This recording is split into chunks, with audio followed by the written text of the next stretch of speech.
अपनात्मा सुमन का अर्थ क्या होता है? आप जी ने उपदेश ले लिया और स्मरण कर रहे हो आप, और साथ में कोई मर्यादा भी भंग कर रहे हो तो स्मरण नहीं लगेगा आपका। कुछ पुण्यात्मा से कहते हैं जी हमने नाम भी ले रखा है, हम भक्ति भी कर रहे हैं और फिर भी हमारे ऊपर आपत्ति आई है और भयंकर आज आ गई है।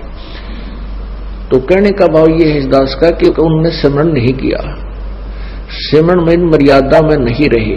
मर्यादा टूट जाने से ऐसी दिक्कत आ सकती है, अन्यथा नहीं आ सकती।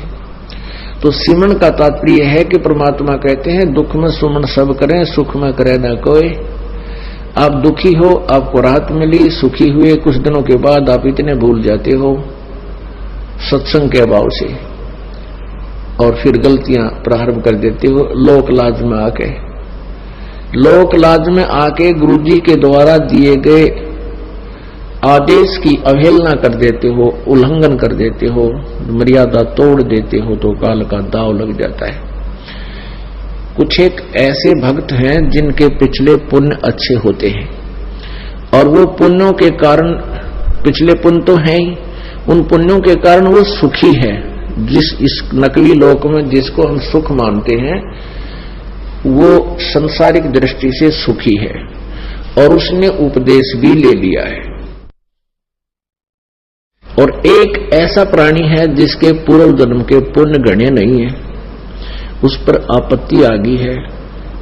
परमात्मा कबीर जी की शरण में यहां आ गया है, आने से उसने नाम लेने से लाभ शुरू हो गया है।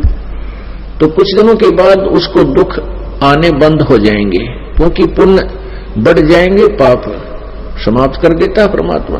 तो फिर वो कुछ दिनों में उस दूसरे भक्त को देखा देखी कि दूसरा भक्त है, वो भी नाम लिए हुए है और वो भी मर्यादा तोड़ देता है, जो गुरुजी ने आदेश दे रखा है उसका उल्लंघन कर देता है, और देखता है कि उस पर कोई आपत्ति अभी आ नहीं रही। उसको देखकर वो स्वयं भी विचलित होकर के कोई मर्यादा भंग कर देता है। तो ऐसे फिर आपत्तियां फिर प्रारंभ हो जाती है।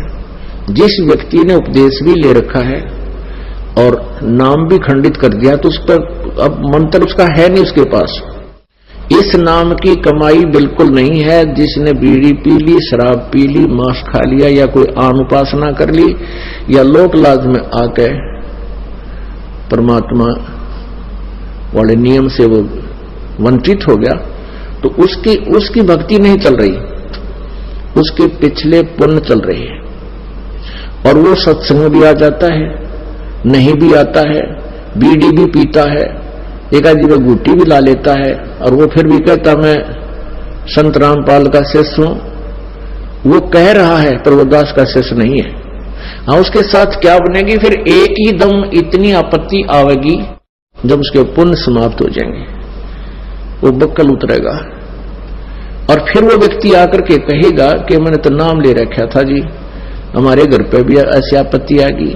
तो वो ऐसा पापात्मा होगा कि आसपास के क्षेत्र के 10-5 कोई भक्त सारे हो नाम लेने के लिए श्रद्धालु, तो उनके लिए भी वो एक रोड़ा बन जाएगा। यो कहेंगे देखो उनका नाम ले रखा था, आज उनका इतनी आपत्ति आ गई। तो उसके पास नाम नहीं था भगवान वाला, परमात्मा का प्रोटेक्शन नहीं था। जब लग हंसा हमारी आना और काल लगे नहीं तेरा बाण। जब तक हम परमात्मा की मर्यादा में रहेंगे, आन माने मर्यादा, तब तक काल का अटैक हमारे पर नहीं होगा। तो इस प्रकार हमने परमात्मा की भक्ति के साथ साथ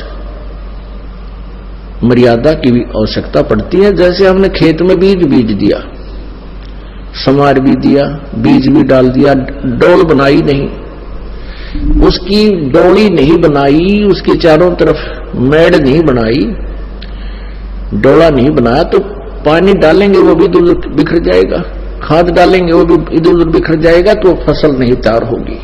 तो मर्यादा एक डोल बनेगी और ये अति आवश्यक है इसमें परमात्मा की भक्ति को रोकने के लिए, इसको परिपक्व करने के लिए।